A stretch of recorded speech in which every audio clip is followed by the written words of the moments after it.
La personnalité du jour. Vendredi, dans le Var, un collégien a été mis en examen pour tentative d'assassinat sur un professeur. Charlotte Charpeau, elle était prof de français dans des établissements difficiles. Elle publie un livre choc intitulé « Madame, vous êtes une prof de merde ». Elle est votre invitée ce matin, Marc-Olivier. Merci d'être là ce matin avec nous. De rien, bonjour. Bonjour, vous avez enseigné en France puis en Belgique. Ce livre fait beaucoup parler de lui. Pour vous, prof, on va développer, c'est vraiment pas le plus beau métier du monde. Vous le pensiez, vous ne le pensez plus ? C'est le plus beau métier du monde dans l'absolu. Ça devient peut-être l'enfer sur Terre vu les conditions de travail à l'heure actuelle. L'enfer sur Terre, vous écrivez et on va développer. Mon premier jour de classe à Bruxelles a été pour le moins folklorique. Je m'apprêtais à enseigner à des 4e techniques des enfants entre 17 et 18 ans. Ils sont entrés dans la classe tel un troupeau déchaîné. Je suis resté sans voix devant l'énormité de la chose. Dans la cohue, un élève lance. Allez, laisse-la se présenter, ne soyez pas dégueulasse. Et ce n'a été que les 5 premières minutes. La 2e heure de cours, j'ai pris une pièce de monnaie sur le verre de ma lunette qui a explosé. La 3e heure, on m'a traité de pute. Oui, la routine un peu violente, mais c'est vrai que c'était devenu la routine. Quand on commence dans les 5 premières minutes à ce degré de violence-là, on se doute de là où ça peut finir. Et ça a d'ailleurs assez mal fini puisque j'ai fini par démissionner. Donc. Et vous avez très vite d'ailleurs eu des symptômes même physiques, puisque vous écrivez, en l'espace d'un mois, j'ai commencé à me couvrir de pustules, de psoriasis, à accumuler les épisodes de migraine, de somnolence, d'angoisse, ronger mes ongles, frotter mes yeux. C'était ça votre quotidien? Oui, c'était le quotidien, mais c'était déjà le quotidien en France. Et puis c'est le quotidien de la plupart de mes collègues, quoi. C'est-à-dire que j'ai rencontré plein de personnes extraordinaires, et puis après, toutes ces personnes extraordinaires ont fait une dépression, ont changé de route, ont repris leurs études, ont déménagé à l'étranger pour s'en aller, quoi, pour fuir. Et ça, c'était en France. Donc. En France, où vous racontez très bien dans le livre un peu la loi du silence, dans la salle des profs, avec vos collègues et même vos responsables, on n'en parle pas vraiment. Vous dites la fatigue, la charge de travail et la faiblesse des plus jeunes enseignants rendent presque impossible l'échange et le soutien entre collègues. C'est-à-dire que quand on est vraiment crevé et en état de résistance et de survie, on n'a plus l'énergie d'aller écouter le collègue qui est lui aussi dans la même situation. Donc il y a un moment, on n'échange plus quand on rentre chez soi pour dormir, ça devient vital. Vous dites dans le livre que vous êtes un peu seul face à la meute. En ce qui concerne la direction de l'établissement, on vous dit carrément de vous taire, notamment quand on vous casse vos lunettes, puisque vous avez subi des violences verbales, pas physiques, mais des lunettes cassées. On vous explique quoi ? Je pense simplement que ça arrange bien tout le monde à l'heure actuelle de faire disparaître l'effet de violence des fichiers. Donc on connaît tous ce rapport qui a été publié par Le Point il y a quelques années, qui a créé la polémique et le scandale. On en dira ce qu'on veut, mais bon, cacher un fait de violence, c'est toujours préserver la réputation d'un établissement. Donc ça peut arranger de nombreuses personnes. Et donc on vous a dit carrément sur vos lunettes par exemple de dire qu'elles étaient tombées et puis voilà quoi. Oui, je suis tombée toute seule. J'ai pas eu d'accident ni d'agression. C'est ce qu'on vous a demandé. Ouais. On vous met même en cause quand vous racontez la difficulté d'une classe violente, on vous dit non finalement cette classe elle est pas si violente que ça, c'est peut-être toi qui fais mal ton travail, c'est ça la réalité que vous avez vécue. Oui, ça c'est la routine.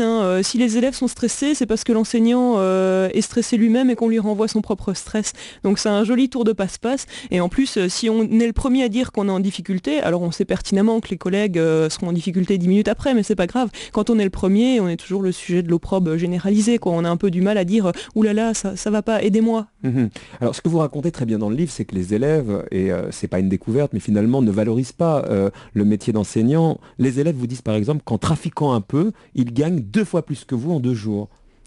Ah oui, mais ça se sait assez, ça se sait partout, que des petits malfrats gagnent beaucoup plus qu'un enseignant, quoi. Puis là, on en est au stade où quand on arrive, c'est regarde, c'est le professeur qui a pas su faire de meilleures études, regarde, c'est celui qui a pas réussi, qui gagne pas d'argent. Donc forcément, nous on arrive là et puis avec le sourire, on dit réussite les enfants, réussite. Mais forcément, ça, il y a un paradoxe évident, on peut pas. Vous dénoncez un certain nombre de choses, on va continuer, mais est-ce que vous proposez des solutions? Quelles seront les solutions, par exemple, si Luc Châtel nous écoute ce matin?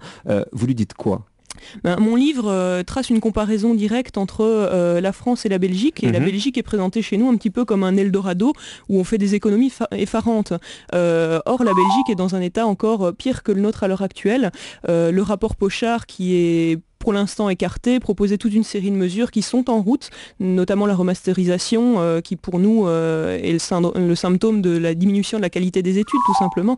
Et je pense qu'il faut partir sur des pistes qui, plus qu'économiques, doivent être pédagogiques aujourd'hui, sinon on va dans le mur. Alors le mur, vous l'avez vu de près, pour ça il y a des médecins qui aident les profs et c'est assez incroyable quand vous racontez votre relation avec le médecin du travail. Il vous dit par exemple, vous êtes jeune, en âge de procréer, si vous faites un enfant, vous aurez la possibilité d'accéder à un mi-temps de droit et à un arrêt à la naissance pour vous occuper de votre enfant. On vous encourageait plutôt à ça. Il vous dit également, je ne peux pas constituer un dossier médical vous concernant, vous êtes trop en forme, pour cela il faudrait que vous justifiez un état de dépression solide depuis plusieurs années. Donc finalement, on vous reprochait presque d'aller trop bien. Ah oui, c'est ça, si on n'est pas sous médicaments depuis 3 ans avec un suivi psychiatrique, on n'a pas de dossier médical. Par contre, quand on est enceinte et qu'on fait un enfant, on a un congé d'office et puis alors à partir de là, on peut envisager de le prolonger un petit peu et de travailler à mi-temps, sinon c'est pas très légal, quoi. Combien de temps vous avez enseigné, vous?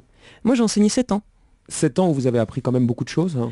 Bah oui, quand même, je me suis baladée, je suis partie de Strasbourg, je suis passée par l'Auvergne, j'atterris à Montpellier, puis Nîmes, puis Castries, donc j'ai vu des établissements, en plus à chaque fois j'étais sur 1 ou 2 établissements à la fois, donc je pense qu'à un moment, si sur 7 années d'affilée c'est toujours la même histoire qui se répète, elle devient véritable et symbolique de quelque chose. Et vous avez décidé de quitter l'enseignement. Vous faites quoi vous aujourd'hui? Je travaille dans la finance et les assurances. Donc rien à voir, hein. Non, mais c'est passionnant, et puis j'ai un chouette patron, je suis très contente d'avoir un patron, et je suis très contente d'avoir mes soirées, mes week-ends, c'est vraiment un luxe quand on est prof.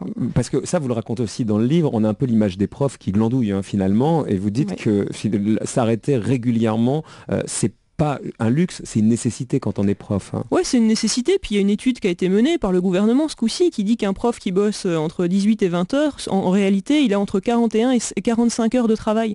Donc on n'est pas dans le surréalisme quand on dit qu'on bosse comme des tigres, on travaille vraiment. Comme des tigres, mais en même temps, vous dénoncez un certain nombre de choses. Vous écrivez, le chiffre le plus surprenant est la note admissibilité 6,25 sur 20, qui ira considérer qu'un prof de français est qualifié en accédant à son métier avec une note pareille. Pour être prof, il suffit d'avoir 6,25 sur 20 dans les tests d'admissibilité. Attention, c'est un concours, donc les meilleurs gagnent évidemment, et si la moyenne du concours c'est 8 ou 6, on passe avec 8 ou 6. Mais c'est quand même ça la réalité, on passe avec 8 ou 6.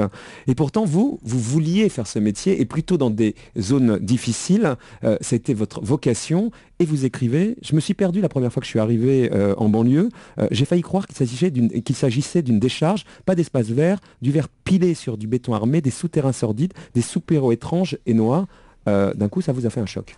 Ah bah oui, tout le monde connaît la réalité de la banlieue, mais on sait peut-être pas qu'elles sont vraiment partout. Moi c'était Nîmes, personne n'irait se représenter Nîmes comme ça, et pourtant c'est vraiment ça, c'est des coupe-gorge. Et je sais que plein de personnes, y compris plein de Nîmois, sont allés depuis visiter cet endroit-là, et régulièrement ce qui ressort c'est mince, mais on a construit ça sur une décharge, c'est quand même incroyable. Et le racisme que vous avez rencontré, du racisme anti-blanc. Le racisme est partout, les Asiatiques, les Noirs, les Blancs sont rejetés avec une violence inouïe. Et c'est rare d'entendre ça parce que c'est un peu politiquement incorrect de raconter ça, mais c'est ça la réalité que vous avez vécue au collège. Oui, je dois rester très politiquement correct, mais de toute façon, quand on arrive dans une classe peuplée d'étrangers, il suffit qu'on en recadre un petit peu un parce que ça ne va pas, et directement on peut être taxé de racisme.